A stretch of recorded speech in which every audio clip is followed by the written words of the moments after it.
Olá, estamos refletindo nesse espaço a palavra de Oséias, um dos profetas menores, e aliás o primeiro dos profetas menores, de todos estes profetas que são 12 que vamos estudar nesse tempo aqui nessa plataforma do YouTube. É um privilégio muito grande refletir a palavra e compartilhar com você. Você que tem nos assistido, que tem estudado a palavra, desafio o seu coração nestes dias a pensarmos como igreja, como nação brasileira, em nosso país. A nação encontra-se vulnerável, a nação encontra-se frágil.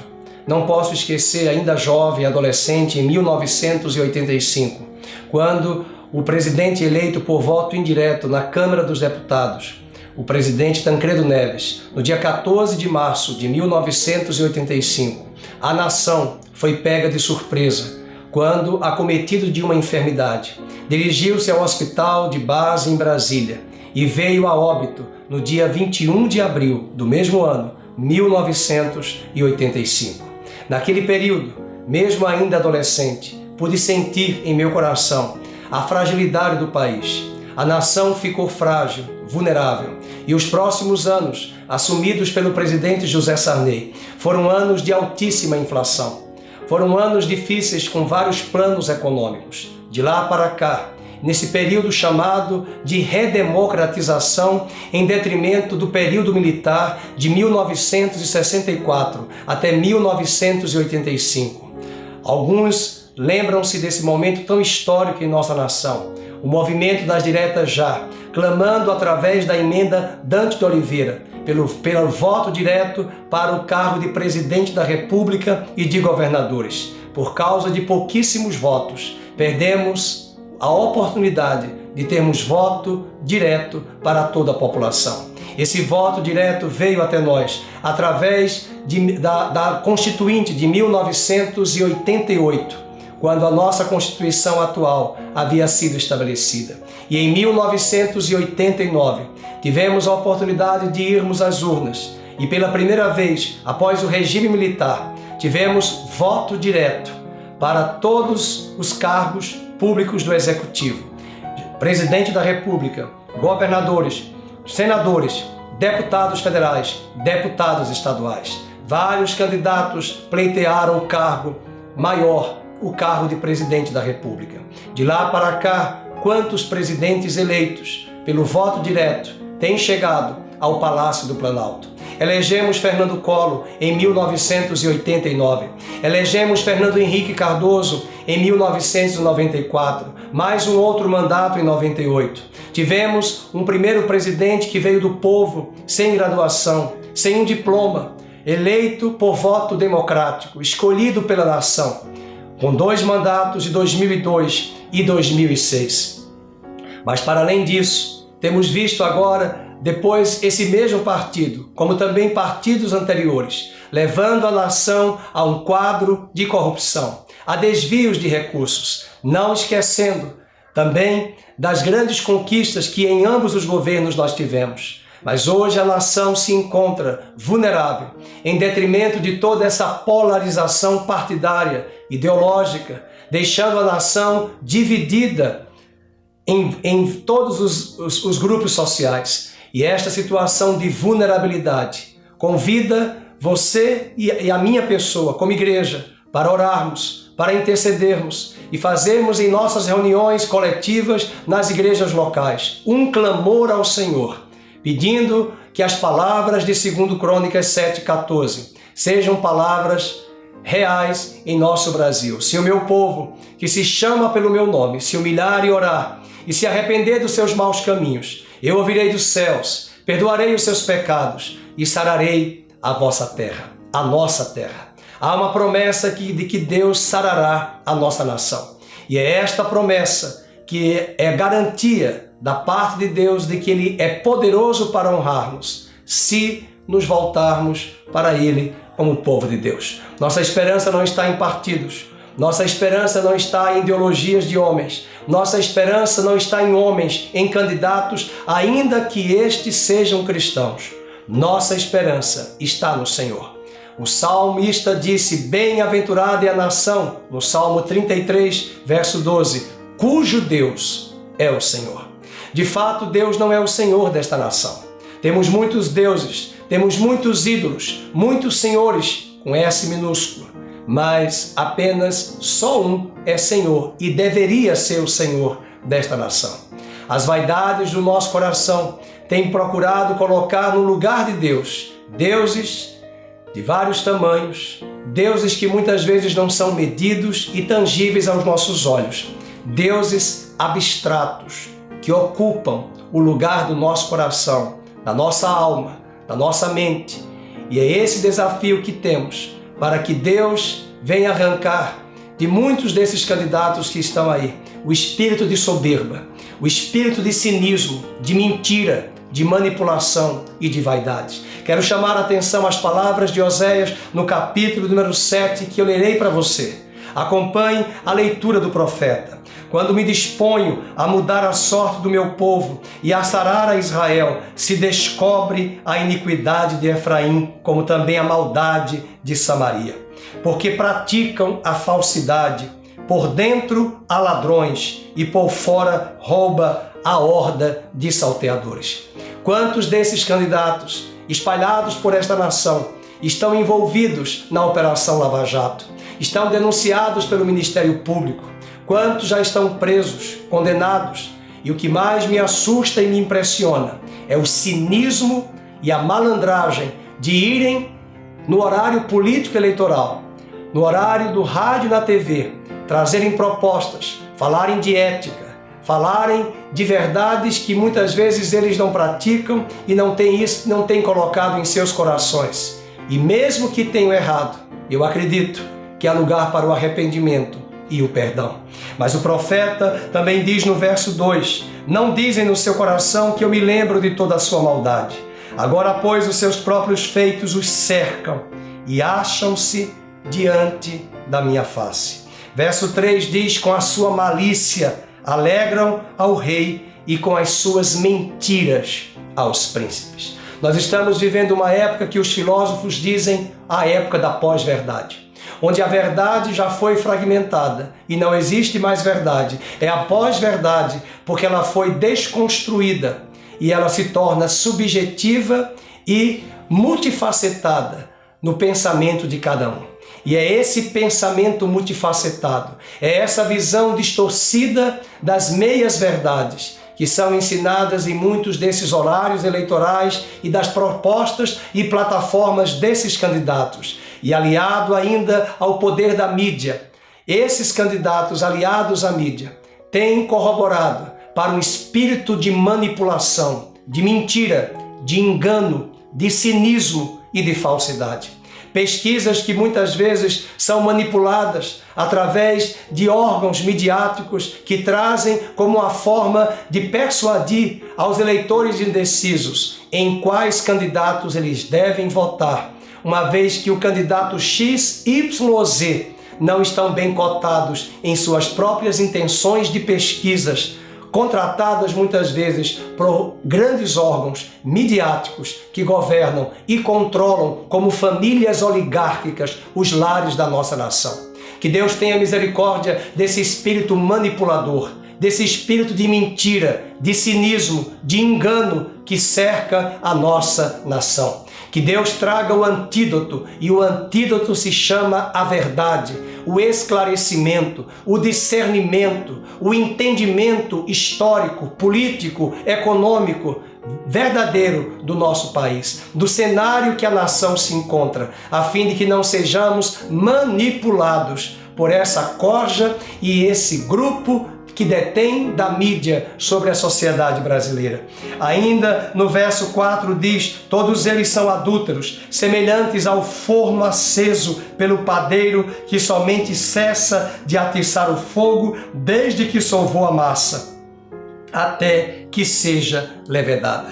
O próprio profeta traz no verso 11 uma parábola, uma símile, mostrando que a nação do caso de Israel, também podemos referendar aqui o Brasil, se encontra numa aparente vulnerabilidade, sim, em função de ser como uma pomba. Verso número 11 diz, porque Efraim é como uma pomba enganada sem entendimento.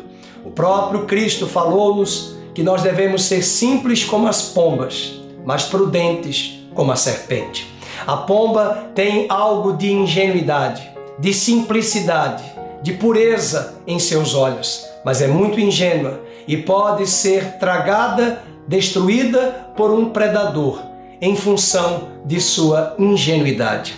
Assim também a nossa nação. Quantos brasileiros de coração sincero, mas ingênuos, desprovidos de um discurso fundamentado em ciência política, em história do Brasil, em sociologia, filosofia, antropologia, economia, dos fatos reais que nos cercam o mundo contemporâneo como um todo e em especial o nosso país. Muitos desses brasileiros são manipulados através de marketing, através de fetiche midiático, através de fetiche de marqueteiros que vendem uma imagem de um candidato, que distorce as palavras, que colocam fake news, tentando vender uma imagem negativa de certo candidato para ludibriar as mentes e os corações com mentiras. E nós clamamos aqui que no nome de Cristo, na autoridade do Evangelho, que o Senhor repreenda esse espírito de mentira, de manipulação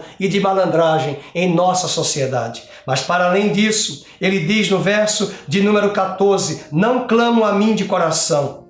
Verso de número 16, eles voltam, mas não para o Altíssimo.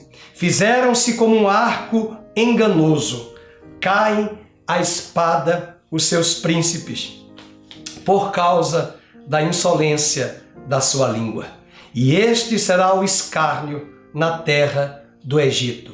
Esse é o verso 16 do capítulo 7 do livro de Oséias. Deus está convidando a nação a se voltar para Ele. Deus está convidando o povo brasileiro a se voltar para Ele. Deus está chamando a igreja para se voltar para Ele e somente Ele tem o poder de trazer ventos favoráveis em nossa economia, no mercado externo, no mercado interno.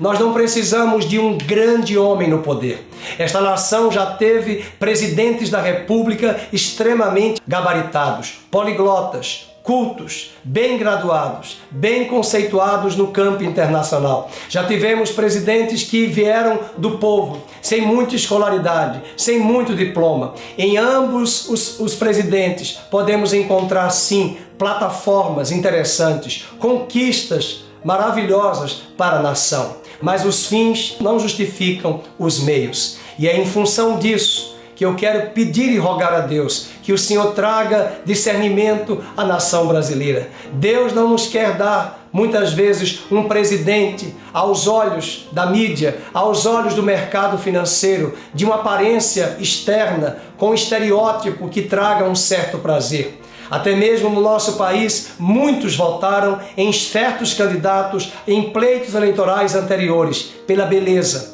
pela estética. Até mesmo certos candidatos tiveram que mudar sua vestimenta de um trabalhador para colocar ternos de executivos, a fim de que a burguesia, ou como eles mesmos afirmam, ou a classe alta ou dominante, pudesse acolhê-lo como um bom candidato em sua boa proposta.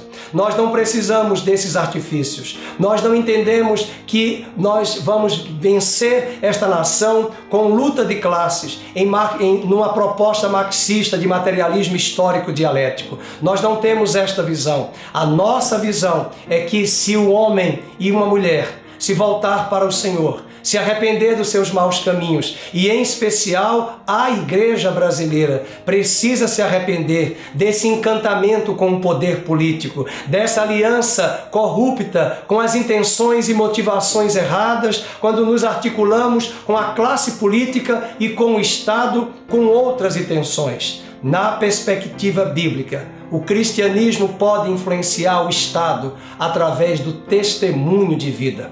Bom seria que esta nação pudesse ter homens e mulheres no âmbito privado, no âmbito público, com testemunho, na altura daquilo que o apóstolo Paulo diz, o perfume de Cristo. Sem muitas palavras, sem muito discurso, mas simplesmente atitude.